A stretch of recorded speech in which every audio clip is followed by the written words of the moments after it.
नमस्कार दोस्तों, स्वागत है आपका आज की स्टोरी टेलर की चौथी और फोर्थ स्टोरी में। आज की स्टोरी आपको विचलित कर सकती है। ये वो आता है ना एक मूवी में के नीचे या वीडियो के नीचे एडवाइजरी। तो कृपया इसको अच्छे से सुनने की कोशिश करें और अगर लगे कि नहीं झेल पा रहे हैं तो हट सकते हैं, बट 150% कहते हैं ना वो खरा सोना एकदम रियल स्टोरी है। इसमें कुछ भी मैंने हालांकि ये ब्लॉग ही रियल स्टोरी का है, अभी तक मैंने कोई स्टोरी ऐसी नहीं डाली जो कहीं से रेफरेंस हो। ठीक है, तो ये बहुत ही मतलब एक याद आ जाती है जब मैं ट्रैवल कर रहा होता हूँ, स्पेशली बस में।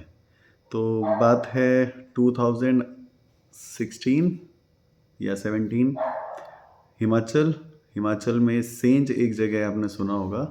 तो वहाँ पर मैं केवी में पोस्टेड था एनएचपीसी के, और ट्रेन का रूट था नहीं तो बस से ही दिल्ली आना जाना होता था। और जो वॉल्वो बसेस चलती है, अगर आप गए हैं मनाली तो मनाली से दिल्ली तक आती है। और मेरा जो स्टेशन था, मीन्स जहाँ से मुझे बस को पकड़ना होता था, बोर्ड करना होता था, वो एक टनल आती है। अभी तो काफ़ी टनल्स बन गई। अभी 5 साल 6 साल पहले सिंगल टनल ही थी जो कुल्लू और मंडी के बीच में आती थी, 3 किलोमीटर लंबी टनल थी। तो उस टनल से हम सेंज की तरफ जाते थे 15-16 किलोमीटर। और वहाँ पर फिर हमारा प्रोजेक्ट था, जो भी स्कूल कैंपस। तो धीरे धीरे जब आना जाना कई बार हुआ तो हम सीधा बस वालों के नंबर ले रखे थे, उनको सीधा कॉल करते थे और सीट बुक हो जाती थी कि हमें यहाँ से आप पिक कर लेना। ये सिस्टम था, काफ़ी कंफर्टेबल हो चुका था ऐसा। तो एक बार दिल्ली आना था। अब कहानी शुरू होती है, गौर फरमाइएगा। क्योंकि अगर आप कुछ भूल गए, इसमें कुछ छूट गया आपका, कहीं आप इधर उधर बिजी हो गए थोड़ा सा, तो हो सकता है इसका जो सार है, इसका जो समरी, इसका जो रस है ना, वो छूट जाएगा। फिर आपको फिर से सुनना पड़ेगा। तो मैंने बुक किया बस को, और अमूमन वो शाम की वापसी होती थी और सुबह हम अर्ली मॉर्निंग दिल्ली होते थे। दिल्ली से भी ऐसे ही हम शाम को चलते थे और सुबह जो है पहुंच जाते थे।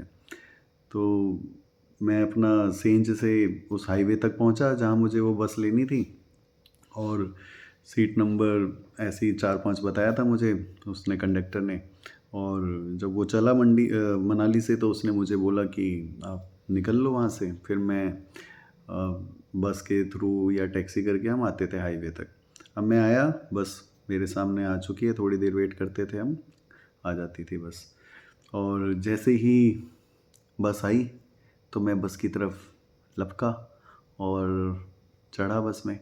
कंडक्टर साहब ने से पूछा मैं कहा भाई साहब कहाँ है सीट मेरी, कौन सी है? तो उसने इशारा किया, बोली आपकी सीट नंबर 5 या 6 था।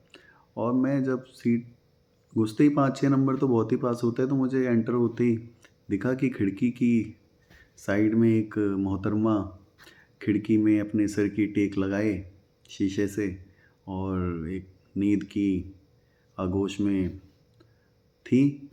तो मैं और थोड़ा सा मैं सरप्राइज़ इसलिए हुआ, वो यंग थी, उसके हाथ में वो जो शादी के बाद चूड़ा होता है वह वो भी उसने पहना हुआ था, न्यूली मैरिड लग रही थी। तो मुझे लगा ये अकेली क्यों है यहाँ पर, इसका फिर हस्बैंड या पार्टनर वटेवर जो भी है वो कहाँ है। फिर अब बस क्या होता है ना, जैसे आप चढ़े हैं फिर वो रास्ता घूमने लगता है, तो मैं बैठ गया। इतना मेरे पास सोचने का टाइम नहीं था कि इसके साथ कौन है। मैंने कहा पहले बैठो। लगेज अपना थोड़ा ही लेके आया था, क्योंकि जब हम कई बार आते जाते हैं तो लगेज एक बैग पैक होता है बस। तो मैं बैठा, और बैठ के ऑब्वियसली आप थोड़ा सा खिड़की की तरफ भी देखते हैं, तो मैंने देखा उसको। तो मैंने फिर से वही चीज़ मेरे दिमाग में आई कि ये कहीं ऐसा तो नहीं मनाली में लड़ाई वड़ाई करके भाग के आ रही हो, वापस जा रही हो। तरह तरह के ऐसे 2-4 ख्याल आए। फिर मैंने कहा भाई कोई बात नहीं, चलो कम से कम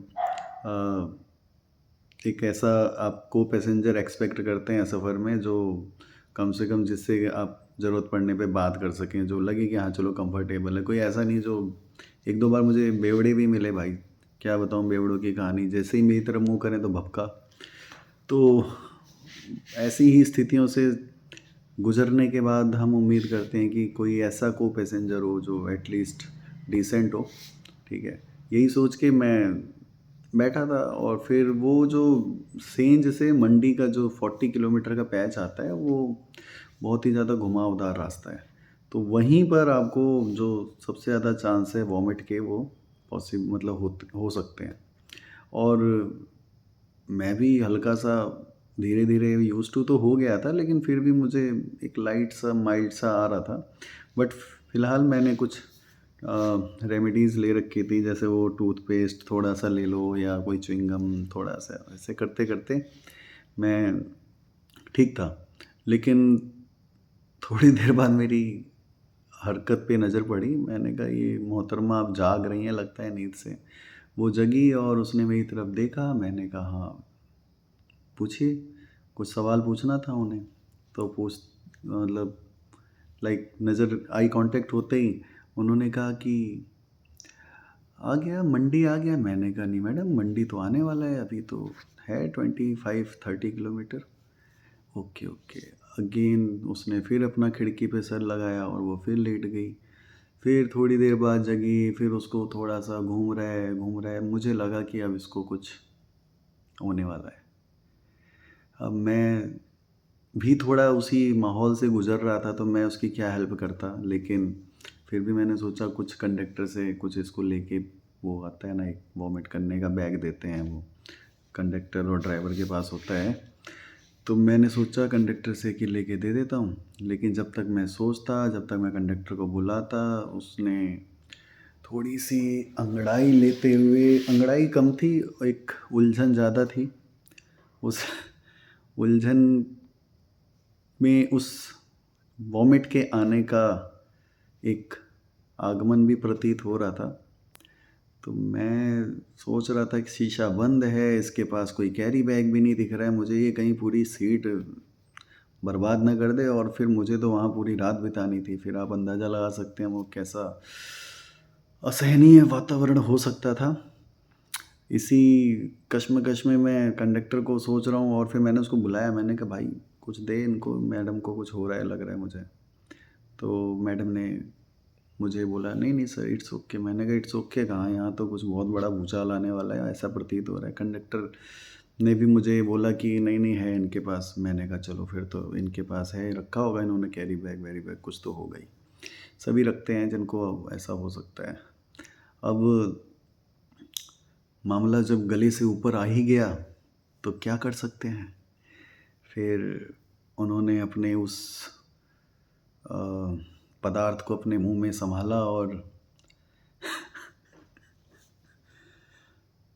अब मैं सोच रहा हूँ कि क्या इनका अगला कदम क्या होगा, क्योंकि उनके अगले कदम पर मेरा पूरा सफ़र निर्भर कर रहा था। मैंने कहा, भाई अगर कुछ अनहोनी कर दी इन्होंने तो हो गया गड़बड़।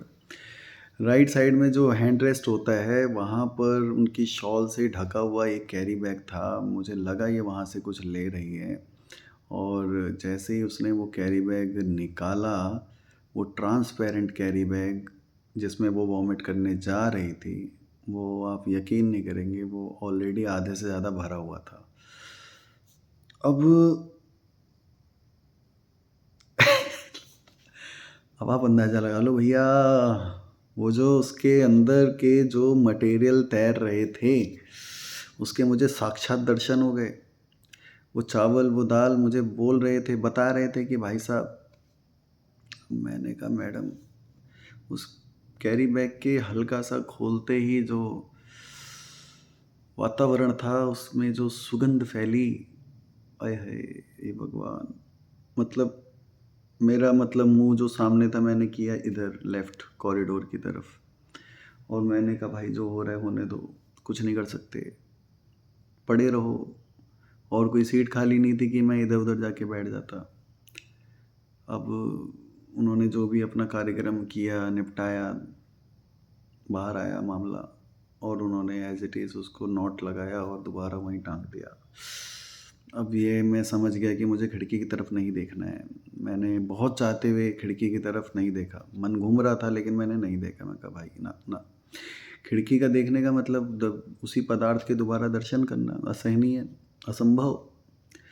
तो बैठा रहा और इसी दौरान जो है आधे पौने घंटे के सफ़र में मंडी आ गया। मंडी पे एक्चुअल में डिनर के लिए हॉल्ट होता है।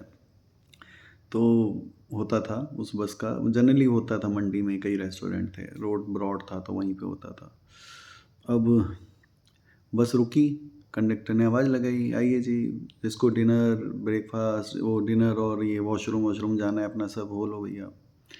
अब मैं, क्योंकि वॉमिट का मैं भी शिकार था, इतना ज़्यादा तो नहीं, लेकिन मैं बहुत लाइट फूड या और फ्रूट अपना लेके चलता था। कई बार आए गए तो रेस्टोरेंट का वो खाना स्पाइसी और कैसा भी करके, तो मैंने सोचा थोड़ी देर मैं बैठता हूँ और फिर नीचे चल के अपना जो मैं लाया हूँ वही खा लूँगा। इतने में वो मोहतरमा जो मेरे राइट साइड में थी, उन्होंने मुझे बोला कि एक्सक्यूज़ मी, तो मैंने कहा यस। मैंने पैर अपने लेफ़्ट साइड में कॉरिडोर में किए और वो जा उतर के चलने लगी और मेरी नज़र खिड़की के साइड में हैंड रेस्ट पे टंगे हुए उस कैरी बैग पे पड़ गई। मैंने कहा मैडम इसको भी ले जाते तो बहुत कृपा होती आपकी। कह रही क्या? मैं कहा यही जो आपने टांग रखा है ये ले जाइए इसको भाई, ये पूरी बस को बर्बाद कर देगा। अब उन्होंने कॉरिडोर में खड़े खड़े, मैं थोड़ा साइड हुआ था और मेरे ही सामने से ले जाके ऐसे, और मैं डर रहा था कि अगर ये फटा बाई चांस, सीट का कुछ हिस्सा लग जाए या कुछ भी, तो बस क्या हो सकता था। इसी चीज़ को सोचते हुए मैं फटाफट नीचे गया। मैंने देखा उसने उसको ठिकाने लगा दिया, फेंक दिया जहाँ भी जस्टिफाइड था। और उसके बाद फिर फाइनली जो है एक तसल्ली और एक मतलब कहते हैं ना, राहत की सांस ली मैंने कि भाई बचा। क्योंकि मैं सच में उस हैवी बैग को लेके ना इतना टेंस हो चुका था कि अगर वो फट जाता तो क्या से क्या हो सकता था। ठीक है, तो ये भी एक सफ़र के दौरान सफ़र के दौरान का एक छोटा सा एक्सपीरियंस था। लेकिन जब भी उस साइड दोबारा तो मैं एक आधी बार गया, मतलब मीन्स पिछले 5-6 साल में। लेकिन उस इंसिडेंट के बाद भी कई बार अप डाउन हुए। लेकिन वो जो बात थी उस दिन, जिसका जो डर जहन में घुस गया था, वैसा खैर दोबारा कोई इंसिडेंट नहीं हुआ और ना ही किसी के साथ हो। ऐसा हो जाता है, बट इसमें भी कुछ लगा मुझे कि एक कहानी के रूप में इसको मैं सुना सकता हूँ, तो मैंने आज आपसे शेयर किया। ऐसे ही आपके जितने भी फ्रेंड हो जो ट्रैवलिंग के दौरान इस तरीके की अ, मुसीबतों से घिर जाते हैं, उनको आप शेयर कर सकते हैं। मिलते हैं फिर अगली कहानी में। Bye bye.